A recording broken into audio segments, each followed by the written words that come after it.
All right, we should be good to go. So let's get started.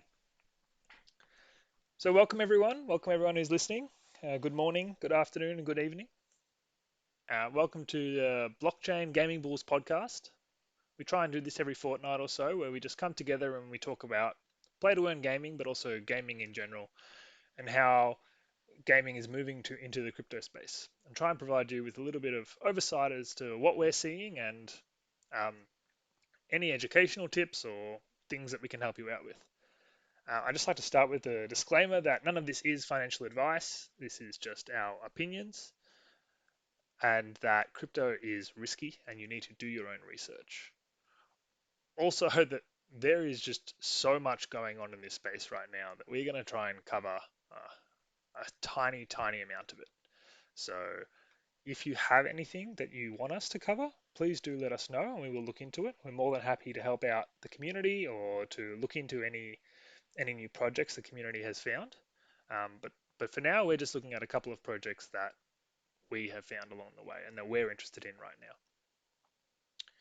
But to start us off today, I'm going to introduce you to our newest member, Kaliko, who is also a High Counselor at Project Alloon.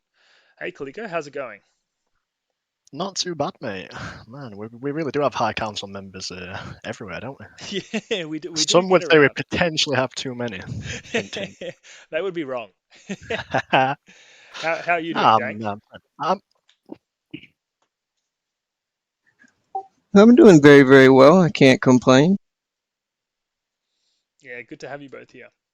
All right, Kaliko, do you want to get started just by telling us a bit about yourself and, how your crypto journey has begun and where it's going? wow, where to begin? I think my first exposure to crypto was way back in about at the back end of 2010. That was the first time it was on my radar.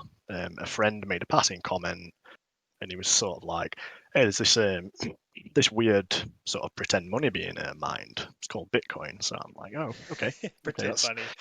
yeah." I'm like, "That sounds a little bit sus, but I'll entertain you for 5 minutes." He then went into all this technical jargon and mining and how he's connecting his PC up to mine, and I was like, "Yeah, that's fine, mate. You crack on. I'm gonna go out and sort of party and the usual stuff a 19-year-old does." Um, and then I just forgot about it. And it wasn't until the the last main cycle back in 2017 that it really hit my radar again. And yeah, I basically took the plunge, bought managed to buy a full Bitcoin for about $1,500, I think. Sold it way too soon, as everybody does. Um, Bag held a couple of really awful alts, all the way through the bear market. The usual minus 99%. And then I bought back in sort of um, about August last year. So I missed the big DeFi boom, like the first DeFi boom, which was a bit of a shame. And then I just sort of really kind of positioned myself throughout the back of that year to pretty much just hold. It was early on in sort of this cycle, so it just made sense to build a couple of strong positions and then just let it ride out. Not chop myself up too much. And then fast forward a year, and I get a random invite pop up on Twitter.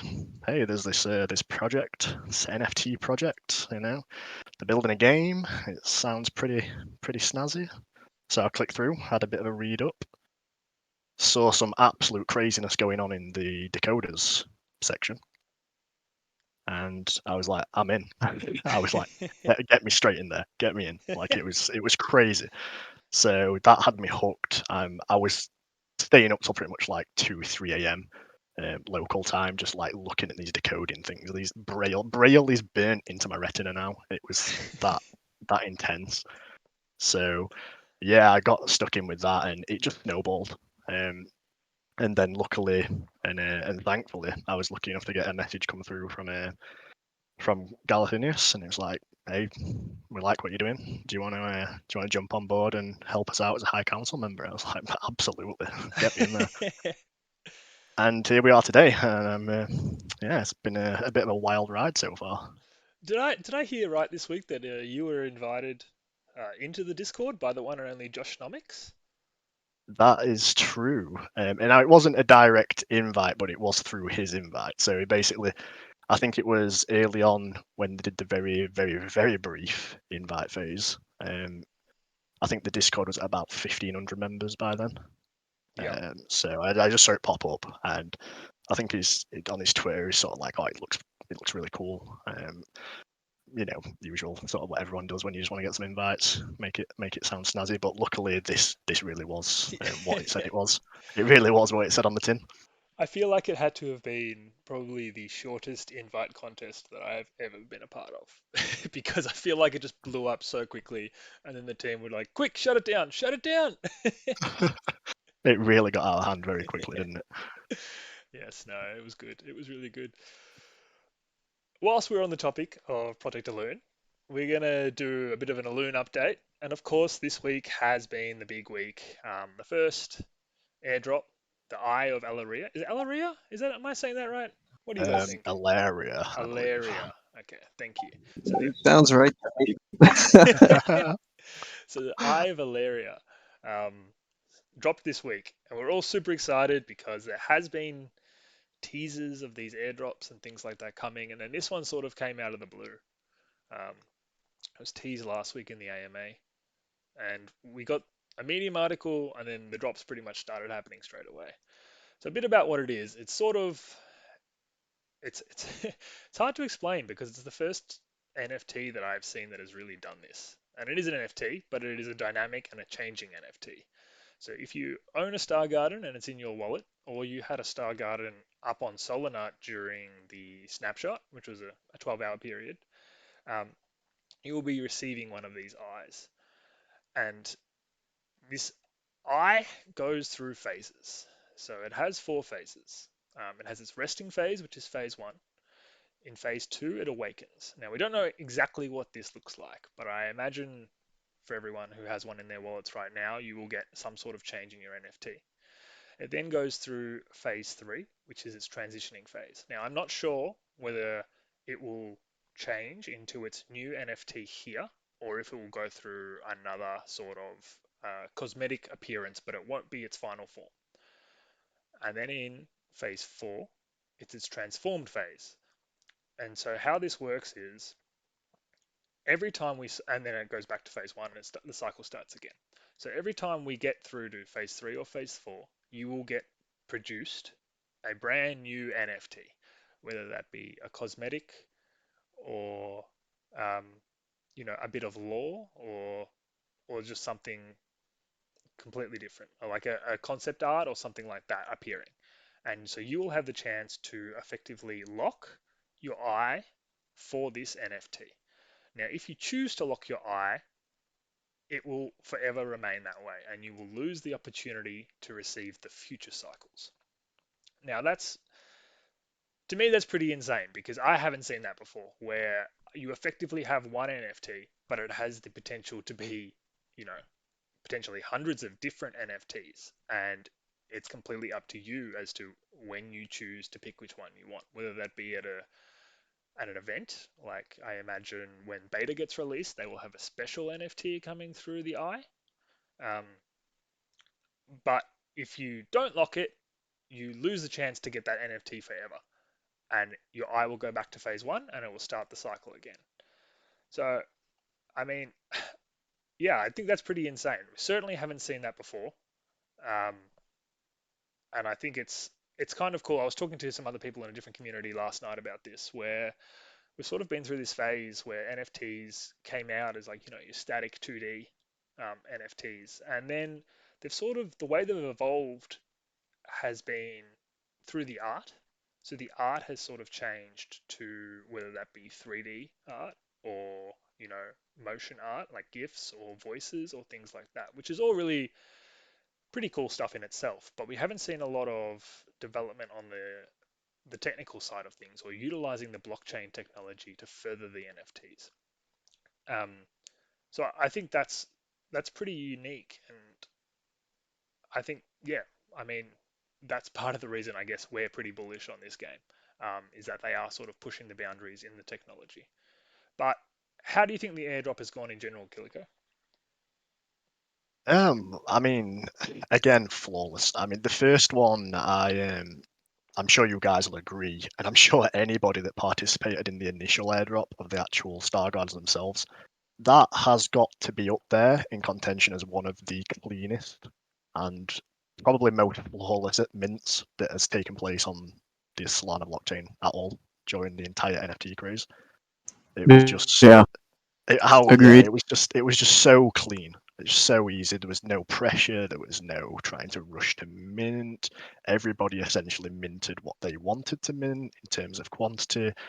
And yeah, I mean, I didn't really see many complaints after that. And this is just a repeat of that, but obviously without the minting aspect. It's just the airdrop is just as flawless as what the actual mint was. I know a few people have been concerned, so I guess anybody who's listening, if you haven't had an eye drop into your wallet yet, don't worry about it too much just yet. And I say just yet. Basically, the Solana blockchain has a lot of limits. So they have like Rpc limits, which are essentially when you're sending requests onto the network, you have a limit that you can't essentially go past, or the network thinks you're spamming. So you have to be you have to rein it back in a little bit and send the airdrops in batches. I think Meg broke it down earlier and said it's essentially one eye will get sent every 15 seconds as part of the batch to sort of stay under the limit. So yeah, don't worry about it, guys. If you haven't had any eyes come through, you will get them. If not, if nothing like does come through by any chance, you can contact support, raise a ticket. Team will get in touch with you. It'll all get resolved. Like, don't worry about it. These guys are really on the ball, like all the time. So, but yeah, as a whole, I mean, the airdrop really couldn't be going any better.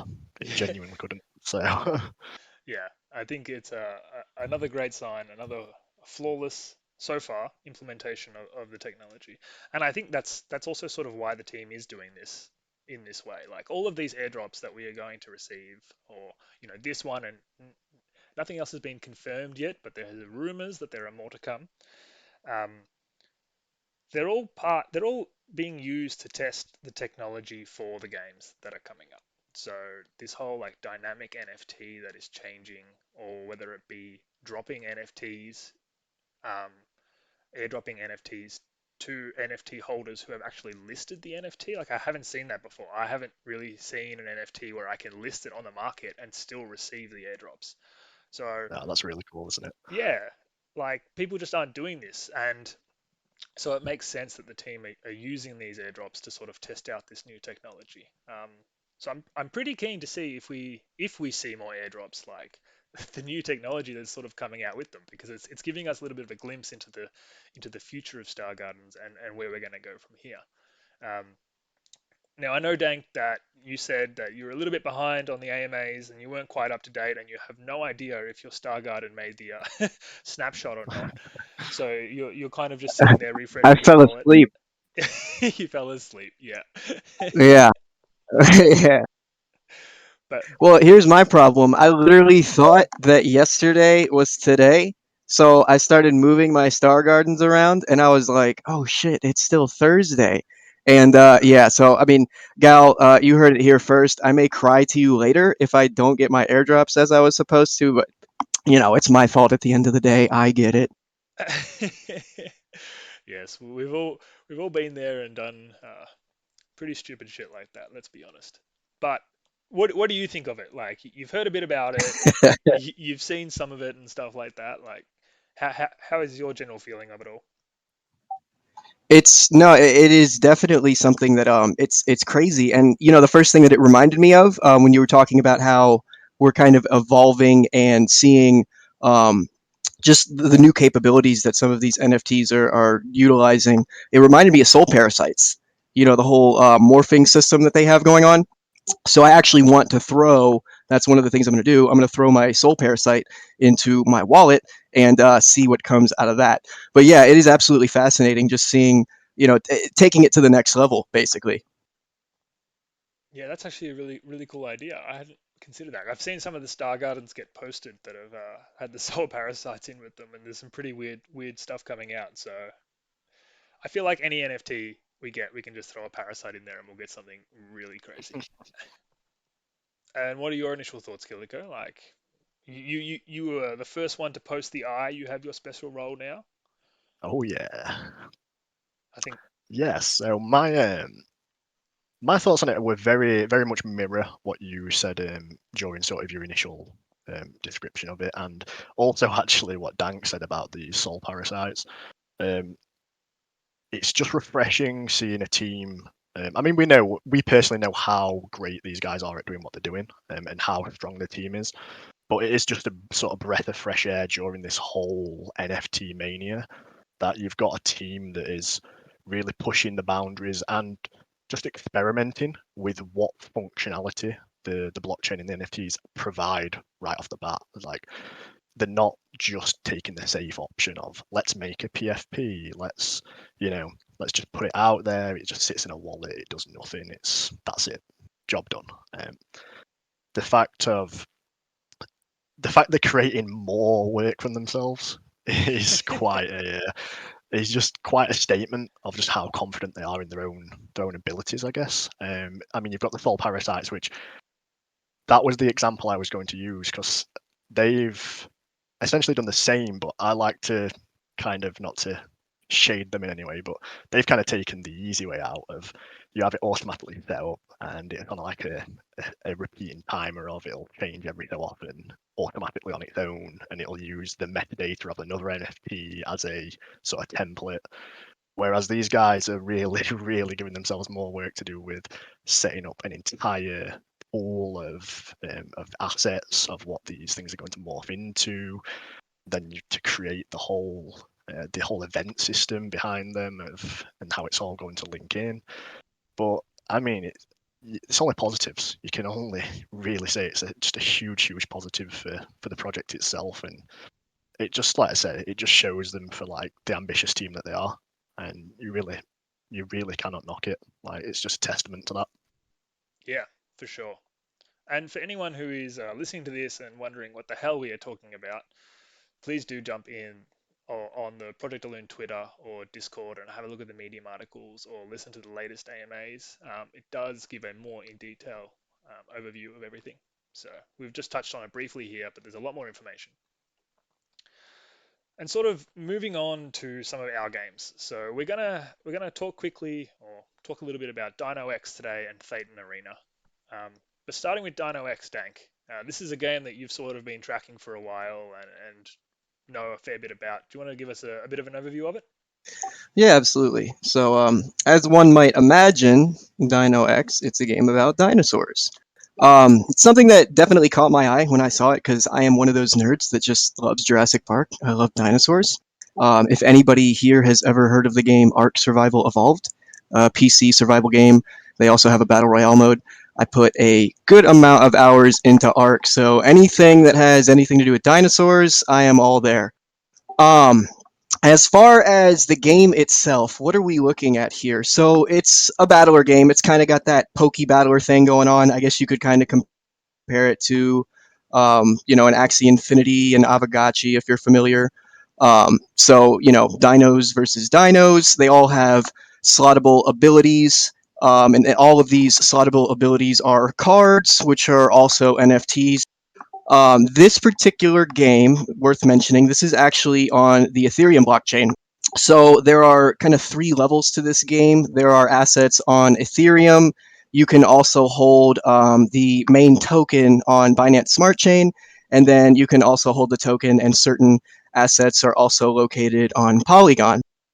And then to that point, as a matter of fact, talking about the asset, they're broken down into a few different categories, 3 main categories. You have DNX, you have DNXC, and you have DNXI. So the DNX, those are going to be your standard dinosaurs. Those are going to be held on the Ethereum blockchain. So, the unfortunate part about that being that to move those around, to deal with those, you're going to have to deal with, the absurd gas fees. So obviously something to consider. The other assets, the DNXI, those are going to be basically everything else. You have your booster packs, which are going to supply you with your cards for your different abilities for your dinos. You have the actual eggs themselves. You have lottery tickets. You have a number of other items. They're still in the middle of releasing these things on a rolling basis. They do have the alpha out currently, so that is one of the great parts about the game. We have so many new games coming out, but a lot of them are still working on developing that game, and it's nice that we actually, in this case, have something that we can kind of get their hands on. I have gotten a chance to play it myself, just doing the whole alpha testing. It is very, very bare bones, as you can imagine, being an alpha, but it's definitely great to see how quickly they've been moving as far as the work that they've been doing. Getting down into the core gameplay. So, as we talked about, you have these different ability cards. From what I'm seeing initially, there doesn't seem to be, and this is something that the team has kind of touched on, but for now, it seems to be just kind of your bare bones automated attacking. Most of these slotted ability cards are going to be dealing with, attack power boosts, maybe a certain percentage armor boost. So again, it's very bare bones, but of course, we're in the very early stages here, so I can only expect so much at this point. One of the more interesting things that was worth noting that happened within the past several days is the announcement of the land sale. So, some bits about the land sale. It's going to be costing you roughly 190, starting about 190 USD worth of DNXC, which is the game token. That's going to start you off with the basic land. Now, they just released a white paper on these different lands, and it looks like there are going to be different rarities. I don't think we know as much just yet about specifically how you're going to be acquiring these, aside from they are going to be selling a certain amount on the marketplace, and then they're also going to have staking to allow you to, I guess you're going to be staking for lottery tickets to potentially win the land, but we're just unclear at the moment as far as, how exactly we're acquiring the different tiers, if there's going to be certain types of lands that, are you can only get from the lottery system. And this is something that, I'm not, maybe I just haven't seen as many of these games, but they have different land rarities, and maybe this is something that you guys know more about. I'm seeing like mythical lands, legendary lands, rare lands. I mean, I'm not an Axie player. I don't know if that's something that, is an Axie, but let me just go ahead and ask, have you guys ever seen, different rarities in lands like this, or is this something that's kind of new to you? I have seen it before. I haven't. I'm trying to think. A lot of these games that are coming out sort of have these tiers of land, but I haven't really seen anyone effectively implement land yet. I'm trying to think. Like Axie Land isn't up. Embersword had land, but it's not really up and running. Um, yeah, I don't know, Killiko, do you know of any like games that are actually implementing land yet? None that I can think of off the top of my head. I mean, my general understanding, or at least the sort of the way I've always approached sort of land versus any other sort of, I guess, item in these games, is that they're all essentially the same sort of thing. Like, I've never been able to distinguish like a mythical land from like a mythical, in this case, like a dino. It's, to me, they're kind of the same thing. So I think in any going forward, I'd be interested to see if any of these projects are creating these items to function in very different ways. Rather than it just being a scale of rarity purely for price speculation purposes. So like how we see some of the NFTs get different rarities, it's sort of like everybody just wants the mythic because it's got the highest resale value, stuff like that. So, but yeah, off the top of my head, I can't really think of any other games that are really using that sort of system at the minute.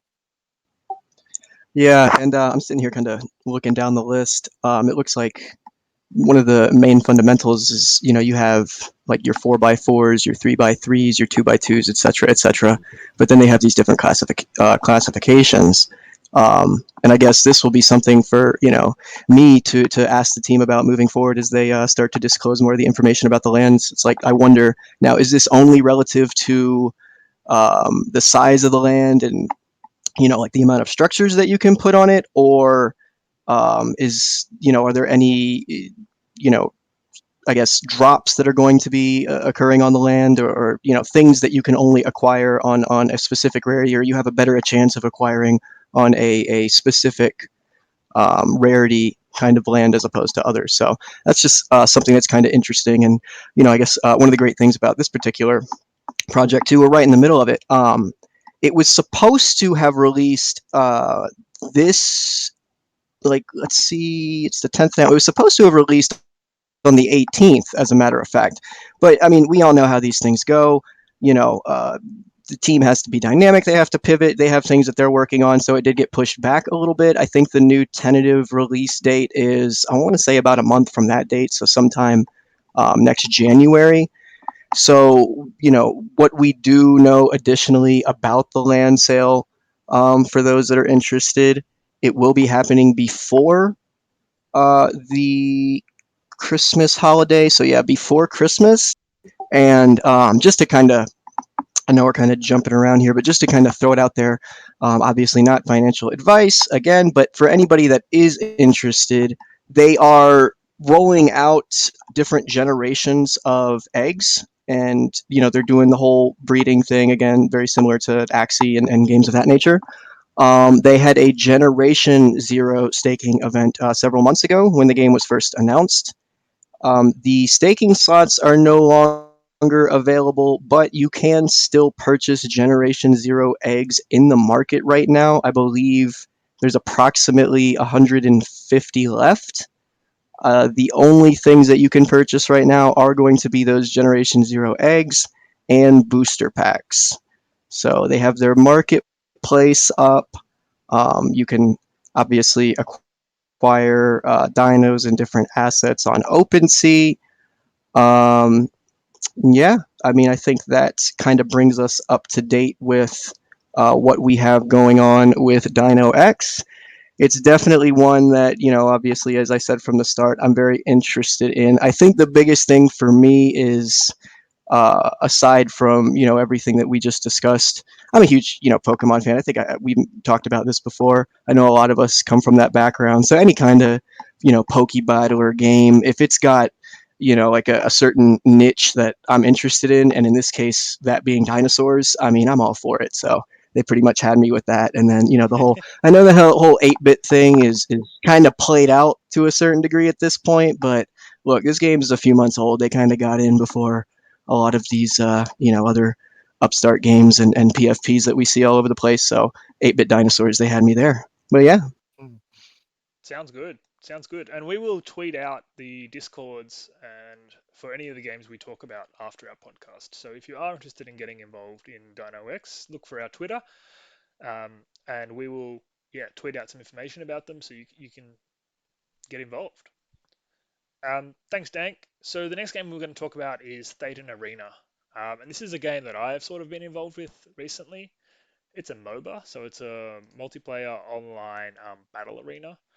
The closest thing or the closest comparison that I can sort of think of is Brawl Stars, if you know that.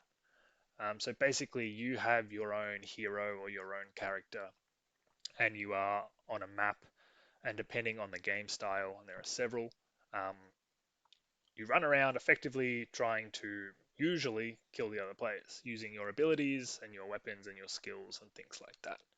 Um, Similar to, I guess, well, part of the reason it's done so well, it really the hit the ground running, and it really exploded overnight. And I think that's because it's such a really polished game. Like it's a great game, it's up and running, it works well, it's shiny, there are very few bugs, um, and they have had like 5 million downloads and not really any issues with the servers or anything like that. Like they've been able to scale um, incredibly well. So I think that's part of their success. There's certainly their initial success, but also it's free to play. So it's play to earn, but also free to play. So anyone can come along, download the game, create an account, and start playing and start earning. And the way the heroes and the asset classes sort of work is that there are three types of heroes. So you have your marksman, which is your usual long range shooter, your tank, which of course is your close range, high health sort of hero, and your assassin, which does more in like stealth and sort of high damage, but at a closer range, sort of like the middleman sort of thing. Um, and so each team, well, there are like I would say 4 or 5 game modes. So you've got your battle royale, you've got like a tower defense sort of mode, deathmatch, and a mode called superstar. And so a lot of these games, apart from the battle royale, of course, is made up of teams. And so you want to get a team that sort of has synergy. So obviously you don't want all tanks on your team or anything like that. You want these different asset classes to complement each other, and those are generally the teams that do well and the teams that win. And in terms of the tokenomics, the way it works is there are two ways to earn. There is the season pass, which you see a lot in like mobile games where it's you complete tasks, or in this case, you win battles and you move along the season pass. And when you get to a certain point, you will receive their token, which is GTHC. And when you get to another certain point, you are able to withdraw this token and sell it on the open marketplace. And this game is on BSC. Um, so that's sort of the first way, and that's the free to play way. So you sign up, you download, you get your free heroes, and you can only earn with your free heroes on the season pass. The second way is to actually buy a hero. Um, and when you buy a hero, not only do you earn on the season pass, but you also earn per game you win. So, for instance, when you win a game with a paid hero, you get something like 7G THC for a common hero per win. So, whereas when you're working on the season pass, the rewards are a lot less. So there is quite an incentive there to purchase a hero. And the way you purchase a hero is either through the marketplace or through a box. So you can buy a box on the marketplace, and if I just check quickly, so a common hero box is about $250 at the moment. So they're not exactly cheap. And the way that they're sort of, in terms of the tokenomics, they're trying to create this, I guess, sync is the only, every hero has a limited life. And the way that limited life is calculated is by how many games they can play and how many games they can earn GTHC in. And that is also capped on a day. So, for instance, a common hero might be able to play 6 games a day where they can earn GTHC, but also they'll only be able to play like 200 games in their lifespan before running out of games where they can earn GTHC. So that way, the idea is you're earning this token, and then when the hero gets to the end of their lifespan, you're meant to go in and buy a new one. Um, I personally am a little bit skeptical of this economy. I think it has sort of a limited use, or like I feel like it's not necessarily the safest economy, or built on any strong foundations. I feel like they're just going to sort of keep this inflation going for quite a long time, and unless they're onboarding new players, even though it is free to play, unless they're onboarding new players who are buying heroes, the token price will keep sort of depreciating, or yeah, depreciating and eventually sort of go down to nothing. So I think there is a little bit of a concern there, and they actually came out with an announcement not too long ago, a week ago, maybe a few days ago, where they announced they were actually increasing the rewards per win um, for the heroes. And initially, everyone was like, "Yeah, that's amazing. We're earning more money per win." But I don't think people realize that the more tokens you receive, the faster the price of the token depreciates as people are selling it all of the time. So I think the game itself is incredibly attractive and a lot of fun to play. There's a few high counselors here um, in Project Alune who play it. I know Cyper plays it, and I know Davis and Alex also play it. It's fun. Like Brawl Stars has shown that. Other games like League of Legends, they've all shown this. But the tokenomics behind this game, I feel, is a little bit flimsy. So, I mean, that's not financial advice, obviously. That's just my opinion, and things could change. Um, but yeah, it's one of these games, and I know there are a lot of them out right now where it's sort of like, and it's the problem we're seeing. Here's a game, let's add play to earn to it.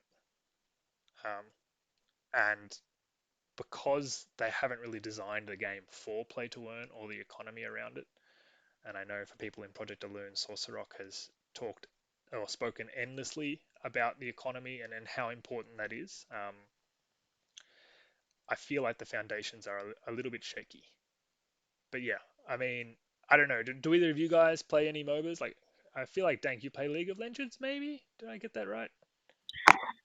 Yeah, I played a bit years ago. I am like so out of season. It has literally been years. But I also, as a matter of fact, there was what was it called? Pokemon Pulse. There was some new Pokemon MOBA. I didn't play it extensively, but I downloaded it. I messed around with it. I'm definitely still into the genre. I don't know. I haven't found anything that really piqued my interest. I kind of got out of League of Legends, and once you get out of it, as anybody knows that has played MOBAs, it's like very, very hard to get back in competitively. So Yeah, for sure. Like, there's like a skill level there. Like, you've got to stay up to date, otherwise you get destroyed. Um, so yeah, I think for anyone who's interested, I think it's definitely worth downloading and playing the free-to-play version first. I think you'll have a lot of fun, especially if you can play with like a team of friends. Um, you will have a lot of fun. I really enjoy the game. But as a play-to-earn game, I'm not sold on it yet. They might change things and they might add things. They're adding like a renting scheme. I guess they're trying to allow for like scholarships like Axie. But once again, I just don't know how that fits in their economy. I feel like they're like, we've got this great game and we're just going to copy all of these tokenomics and things from other games. Yeah, I'm a little bit worried. But do do your own research. Download the game, play it, um, and let us know what you think. Yeah, and that's pretty much Staten Arena for you. Um, and our final topic, or well, one of our final topics today, is Ubisoft. And Killiko is going to talk about this a little bit more, but it's pretty much about them sort of trying to slap NFTs onto their platform. Is that right, Killiko? That pretty much sums it up quite accurately. Yeah. So they've. I know if anybody's seen this already, I mean, I would assume you have if you're in the NFT space or the gaming space. It's probably landed on your timeline somewhere, but yeah, essentially early in the week, Ubisoft announced they were launching something called Ubisoft Quartz. Now, Ubisoft Quartz is essentially their way of bootstrapping NFTs into their already existing games.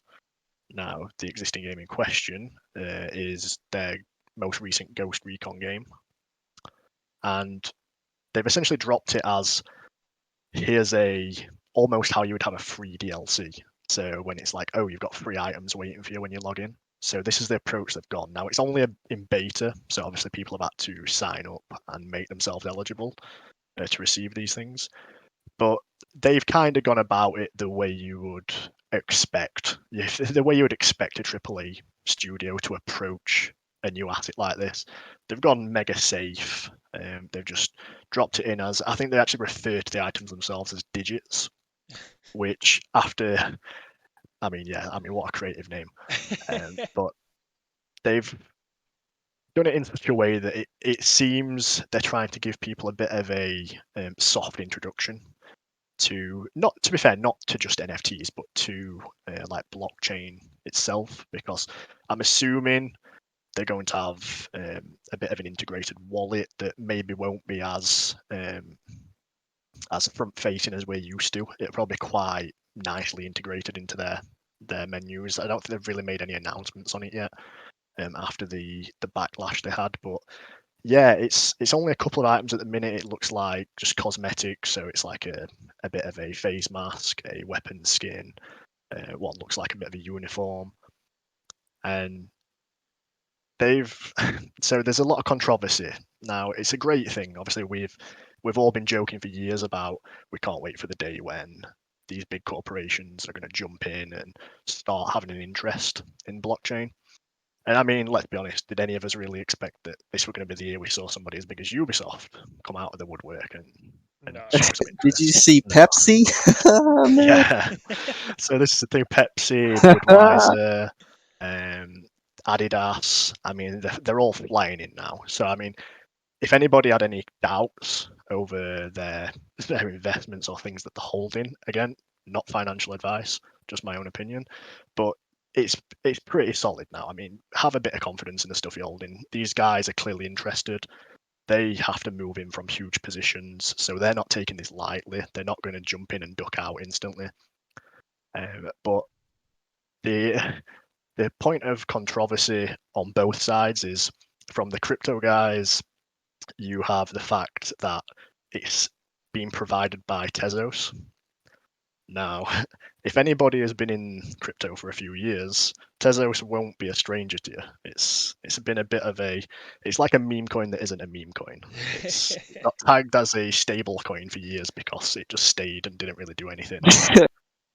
And they've really sort of wormed their way in without being too offensive to them, but they went about the breakdown quite in a bit of an underhanded manner. They rather than promote how good their sort of partnership with Ubisoft was going to be and how good this Ubisoft Quartz will be, which I'm sure it will be great. I mean, it's going to be good for everybody. It's going to be good for the ecosystem. It looks pretty seamless, but their main tagline of getting people interested and quite literally the biggest piece of real estate on the promotional banner they put out was literally for the headline saying it uses 1 million times less energy than a Bitcoin transaction. And I mean, God. please, yeah, it's like you've got this amazing thing. Please just show and make it off. Continuing with that, huh? Yeah, it's like promote this new amazing thing by showing how amazing it is. Don't promote it by undermining everybody else in the ecosystem. It's sort of just accept like rising tides, lifts all boats. Don't try and put holes in other people's boats. It's that kind of thing, but it looks really promising. I mean, we're trying to get set up on it, but I just couldn't get through the whole beta stuff. But at the minute, obviously, the controversy, that's from the crypto side, but then we had the controversy from the other side, which is I would say general public, but they're a little bit too militant, I guess, to be classed as general public. You have the people who everybody have seen them, the out and out NFT haters. Now, they don't normally quite understand how NFTs work, but they do have a strong opinion on them, which I'm sure a lot of people have experienced already over the last few months. And as we briefly spoke about, I guess a few days ago when we were sort of briefly talking about it, the uproar that was created from this ended up forcing Ubisoft to actually take down their promotional video off YouTube. Which, I mean, that is just utter madness. Like, yeah, it's that crazy. Like, I don't. Again, just my opinion, but I just don't get where sort of that comes from in a sense of how you can be so angry at something like this that you can force an actual corporation to backtrack on promotional items like that in terms of like marketing material. It's kind of getting to a point where a precedent's being set that is potentially going to be quite damaging, but I think people need to accept that this is actually, and fair play to Ubisoft and Tezos, I mean, this is going to be quite a nice soft introduction to NFTs for a hell of a lot of people. And it's a shame that it's probably not going to get appreciated enough for that or embraced quite as seamlessly as what it should do. But as far as I'm aware, they are one of the first biggest. I mean, I know back in November there was a lot of people will know, you've all heard of like Square Enix behind some of the biggest sort of Japanese production games that have come out over the last like 20 years. They actually worked with, I believe it was, I don't know if it's directly with Gods Unchained. I know they used Immutable X on Ethereum to use the roll-ups so they could actually distribute like NFT trading cards, which I think was linked in with Gods Unchained, essentially because that's how that game operates. Yeah. But it's just going to be interesting just to see what not only comes from this, but how it sort of snowballs, what other companies get involved. Yeah, I think like props to them. They're incredibly brave for sort of taking this first big leap. But I think the way they've gone about it hasn't exactly been smooth. I mean, like throwing up NFTs on a game like this, it smells like a cash grab to a lot of people, and I think that's sort of fair enough because it once again it sort of comes back to, is this a game using the blockchain technology to improve the game, or is this like just using NFTs as a moneymaker sort of thing? And I think people are, it's unfortunate, but a lot of people outside of the crypto industry are, I mean, it might sound a bit harsh, but uneducated when it comes to NFTs and things like that. So I can understand the backlash. Hopefully, I mean, they took down their Twitter, their promotional video, but I think they'll keep going through with it, right? Um, and I think in general that is a good step.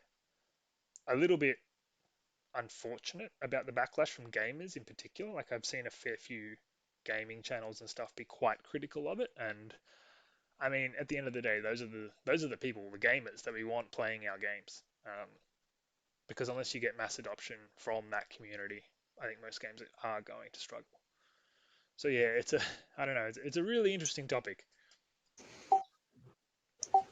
Yeah, I'm inclined to agree with that basic sentiment. I don't know as much about it. I'm actually, as you guys know, I'm hearing about this. I kind of, heard about it briefly, but I didn't do any digging. So I'm just hearing about this. So the actual specific issue, I guess, with Ubisoft aside and how people reacted to it, I mean, there's definitely going to be these big companies that are going to come in and they're going to, they see the money. They're going to want to make their money. That is something that you just have to realize is going to happen. So all of those things aside, and just kind of putting aside the people that have these opinions that feel threatened by it for whatever reason. I mean, overall, going back to what Kiliko said, a rising tide lifts all ships. I mean, over the long term, it's just going to be a good thing, in my opinion. You're just going to have more eyes on these things, and you may get more of those people that just wanted nothing to do with NFTs. They think it's a scam. Oh, I own your NFT now. I just right clicked and saved. Like you're going to get more of those people now. They actually own something, digitally speaking, and they're going to, oh, this is pretty cool. Wait a minute, I can sell this on a marketplace and this money gets deposited into my bank account. Wait a minute, like you're going to have more of these people that, now they're going to believe when they start seeing how they can actually utilize these things. So I think overall it's good. Yeah, I think it is positive overall. We'll see how it plays out. But it is a step in the right direction in a lot of ways. So that is good. One of the things we sort of wanted to, as we're sort of finishing up now, talk about is some recent updates on games we're excited about. And for me personally, I've been playing a lot of Splinterlands, which is a trading card game, and they have come out with their latest pack of cards, which is the Chaos packs. Um, Pretty cool event. A lot of new cards coming out. It's a really cool game. It's a game that I started about a month ago that I am still playing and still really enjoying, and I'm probably going to talk about it a lot more in a future podcast with you guys. But yeah, Splinterlands, if anyone's looking for a trading card game, I recommend looking into it. It's one that I'm really enjoying. What about you, Kiliko? What's on your horizon? My horizon is quite biased, if we're being honest. I'm going to put that disclaimer out there now. Being like one of sort of the very sort of first minters of Aurora and the Ori project. Yes. So that being a first minter of that and taking part in the IDO a few months back basically gets me access to the beta. Now the beta should be dropping very soon. They did tout it to be before the end of this year, They've released a lot of Oh, promotional nice. material, for like gameplay footage. We've had 1,000,001 NFT drops of concept art, and they've been releasing all kinds of leaks of the characters and the monsters, and it's very similar to what Dank said. They're really being clever in that they're targeting sort of our age bracket of growing up of the Pokemon lovers. It's going to be the sort of grid-based, turn-based kind of battling system, different mechanics of the monsters and whatnot. So, yeah, I'm just sort of looking forward to getting my hands on that and giving it a spin and seeing what they've managed to create. Yeah, I mean, I think them and Illuvium have sort of really similar styles of games coming out, so I'm really interested to compare them both. But great to hear you've got beta access. We will be expecting a full report in the future.